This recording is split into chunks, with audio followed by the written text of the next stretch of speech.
Mga kapuso, sa puntong ito alamin natin ang presyo ng iba't ibang isda sa pamilihan. Makibalita tayo live kay Jasmine Gabriel Galban. Jasmine. CJ, tuloy-tuloy ang monitoring ng Agriculture Office sa mga pamilihan para i-monitor ang supply at presyo ng sari-saring isda ilang araw bago ang Semana Santa.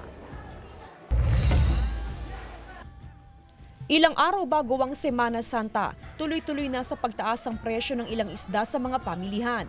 Hanggang 20 pesos kada kilo ang itinaas sa presyo ng bangus sa Mangaldan Public Market. Mula sa 180 hanggang 200 pesos per kilo ng bangus, mabibili ito ngayon sa 220 pesos. At inaasahang tataas pa ito pagsapit ng weekend hanggang sa mismong Semana Santa, kung kailan inaasahang mataas ang demand ng isda. Tumaas na po ng 20 pesos.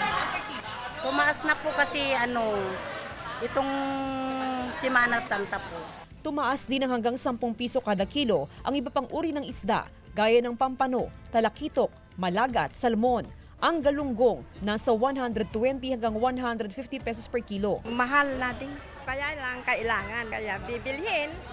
Sa monitoring ng Sinag, karaniwang tumataas ang presyo ng isda sa panahon ng Kwaresma. Pero tila dumagdag pa raw sa pagtaas ng presyo ng isda ang patuloy na pagtaas sa presyo ng produktong petrolyo. Expected na tataas yan, no? Yung nasa agisani na isda dahil sa daily pagkuha. Sa ngayon, wala namang nakikitang problema sa supply ng mga isda sa mga pamilihan sa Pangasinan. CJ, bukod sa presyo ng isda, tumaas din ang presyo ng karne ng baboy mula sa dating 320 per kilo.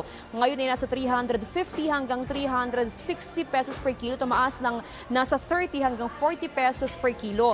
Pero bumaba naman, CJ, ang presyo ng karne ng manok. Sa ngayon, nasa 180 hanggang 190 pesos per kilo mula naman sa dating 220 hanggang 230 pesos per kilo. Sa ngayon, ayon sa mga negosyante, ay inaasahan pa raw yung pagtaas sa presyo naman ng isda hanggang sa mga susunod na araw, lalo pat inaasahan na yung pagtaas ng demand ngayong Semana Santa. CJ? Maraming salamat, Jasmine Gabriel Galban.